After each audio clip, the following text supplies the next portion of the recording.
Well, I was wrong. I guess you could say super wrong.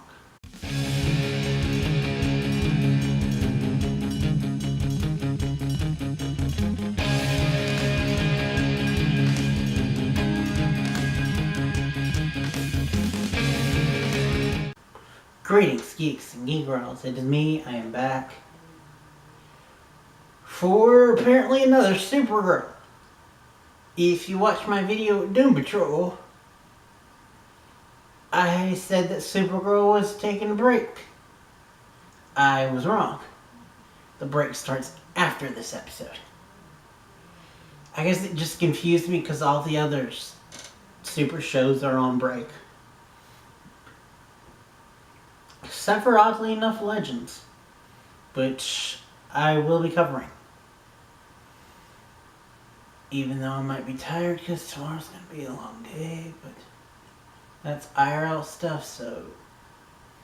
Anyway, let's get back to this episode, and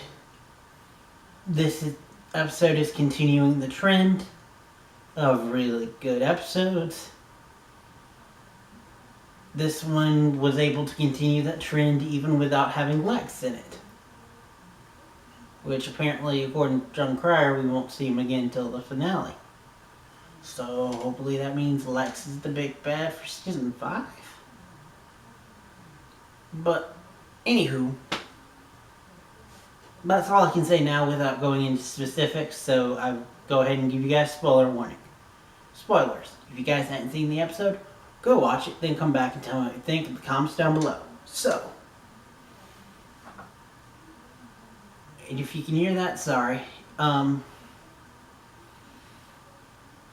This week's episode is about, well, 3 stories.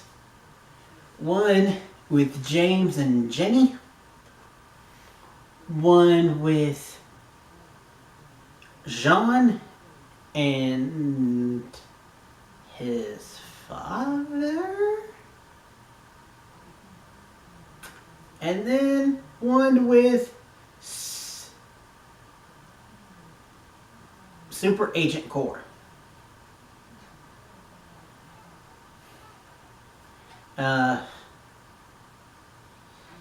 So let's talk about each plot, but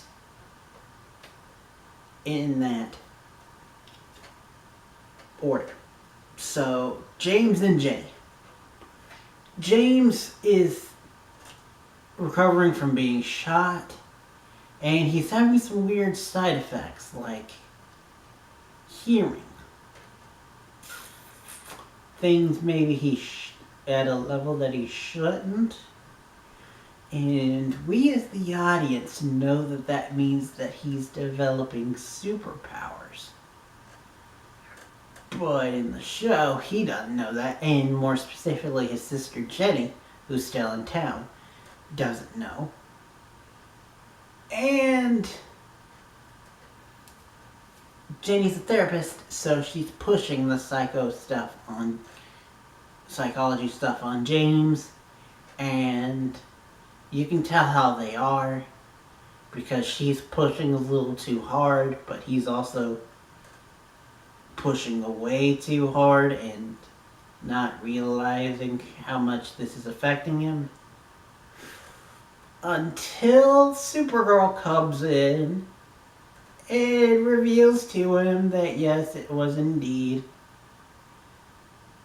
Eve who shot him, and she shot him because of Lex. So he's like, and apparently this is the 8th time that Lex has tried to kill Jimmy?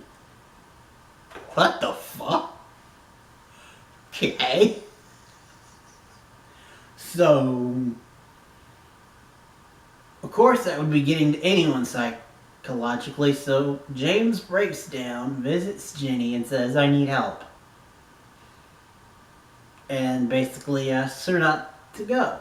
So there's our precedence for her staying for the rest of the season and becoming a series regular next season. Meanwhile, while helping her brother, maybe building a romance with a friend of her brother's.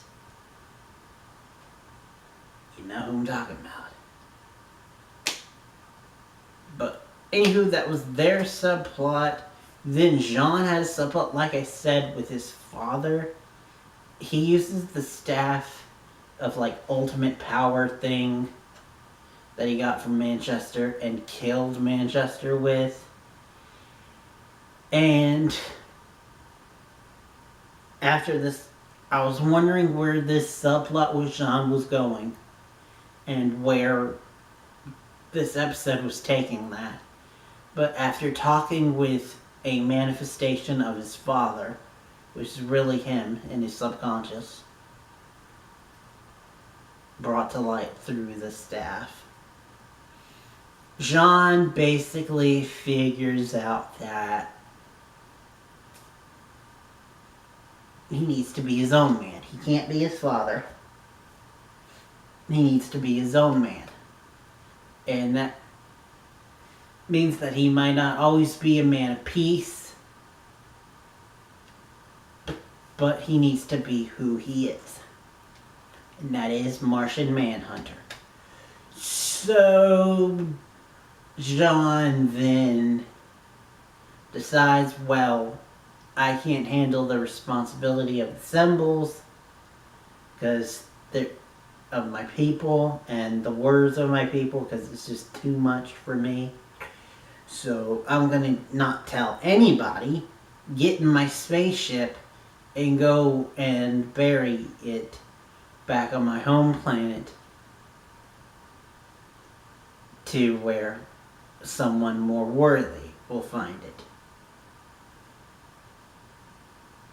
Which is nice and all, but I wish he would have told them that he was leaving, because Kara's kind of dealing with some deep crap.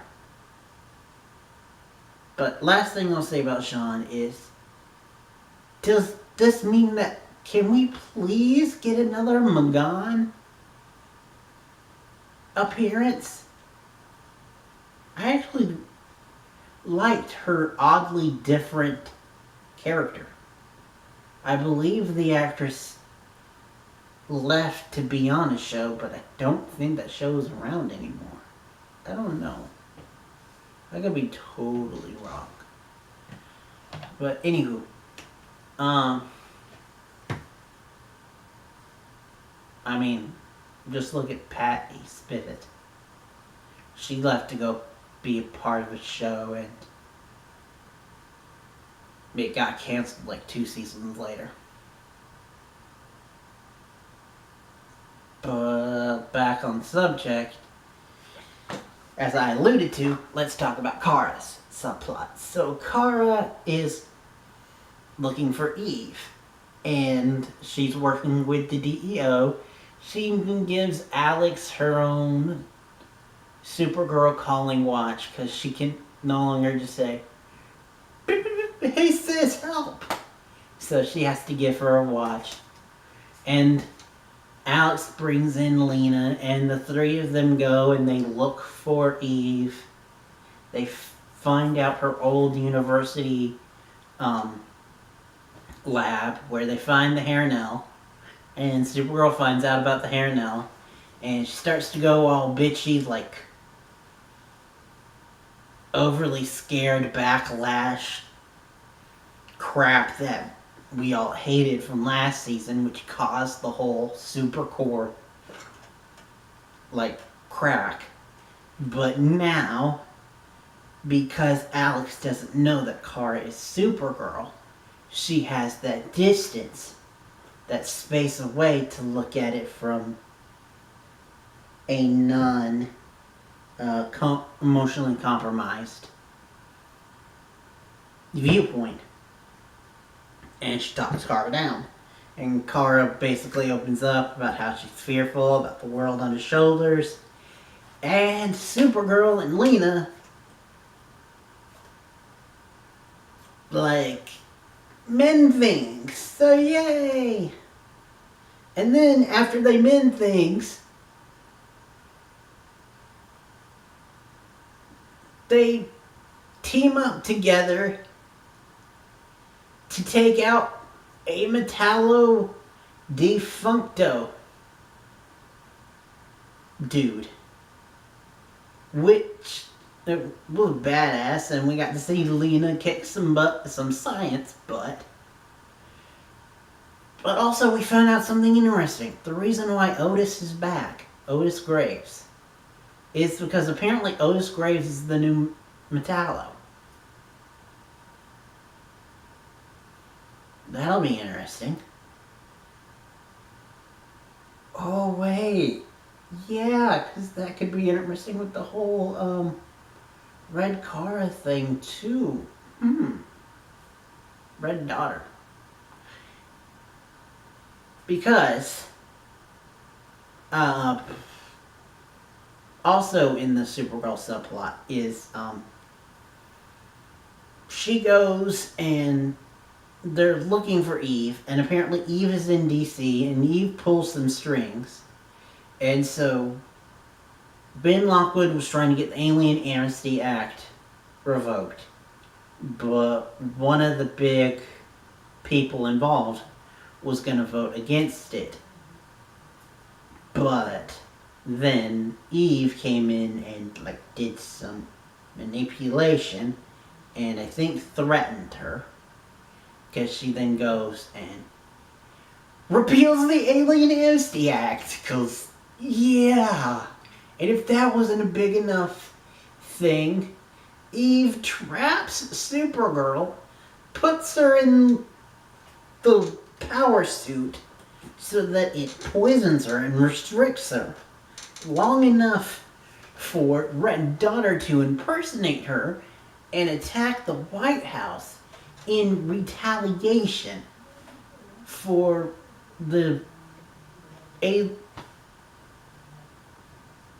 for repealing the Alien Amnesty Act. But the cool thing is Agent General Haley actually thinks for once and knows that this isn't Supergirl. And we see that maybe even Ben Lockwood is starting to have his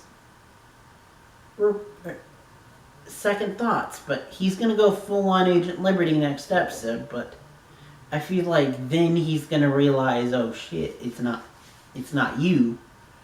And they're going to have to team up.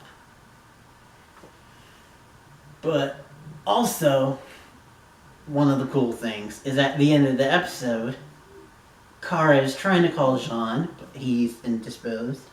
So she gets a ting from Alex's watch. And poor little baby Kara is just like, cinnamon roll Kara is like, are you gonna turn me in like everyone else? And Lena and Alex are there and they're like, no, we believe you're innocent. We want to help you. So it's like, yay. More Super Agent Corps. I believe that's the name of the trio. Oh, also, real quick, we got another Sam callback. But anyway, thank you guys for watching. Next time you see me will be for Legends. And I promise it's not going to be a prank. Thank you guys for watching. Till next time. And beyond. Why is my image inducer not turning off? Oh, I didn't say that.